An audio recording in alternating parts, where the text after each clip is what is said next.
Am I the a-hole for deciding I won't attend any more events on my in-laws' side, and for not telling them why? My husband just turned 40.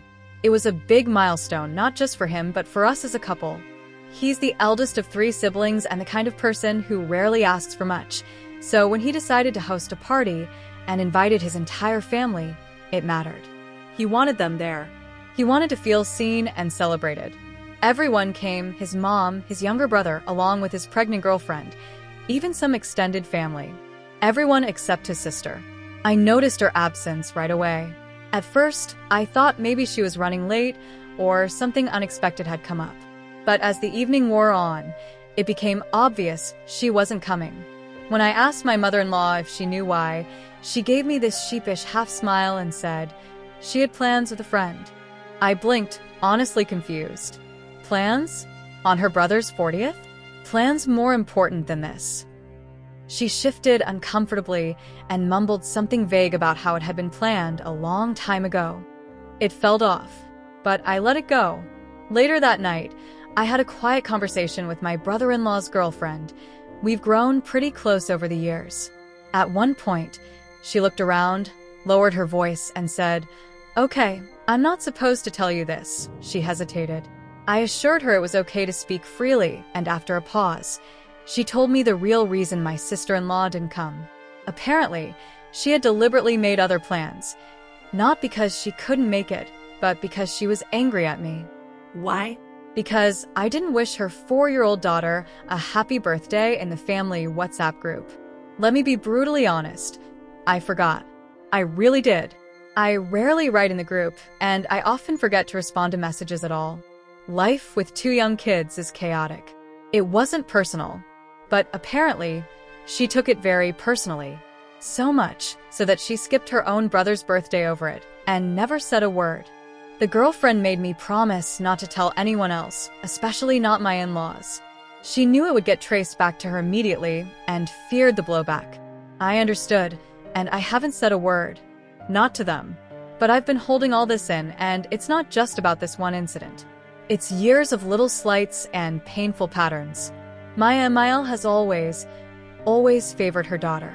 She lives just 15 minutes away and drops by to babysit regularly. She brings groceries, helps with errands, showers attention. We, on the other hand, live over an hour away. When we had our newborn, she wouldn't come unless we insisted, and even then, we had to either drive the full hour or pay for her Uber. It always felt like we were begging her to care. And it's not just the distance, it's the energy, the effort, the emotional availability.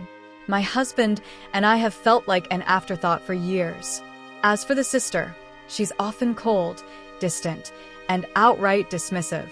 She throws subtle digs about my husband's success, and I know she resents how well he's done despite never going to college.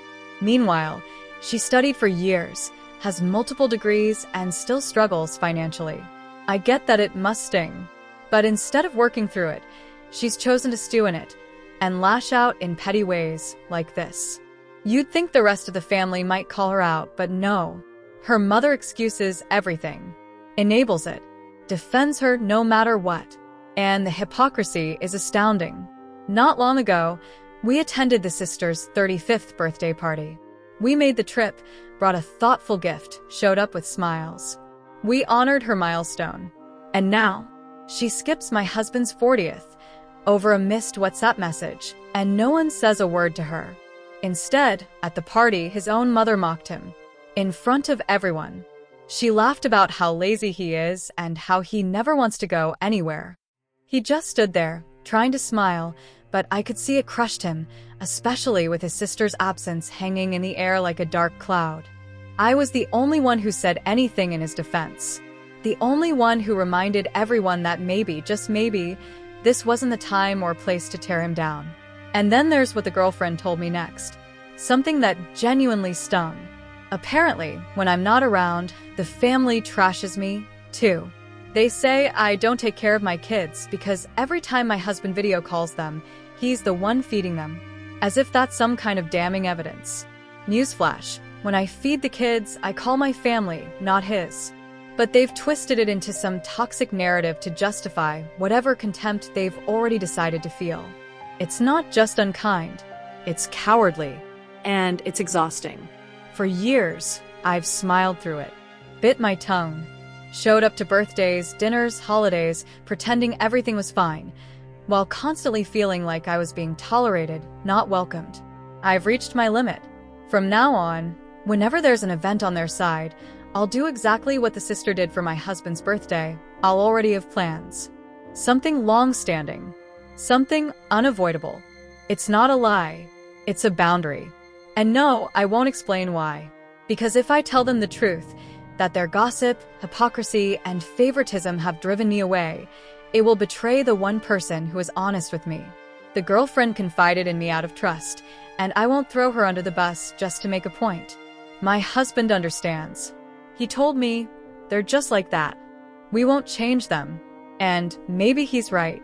But that doesn't mean I have to keep showing up, swallowing my dignity, pretending their cruelty is normal. I'm done performing. I'm done being the family's punching bag. So, am I the a-hole for stepping back and refusing to explain?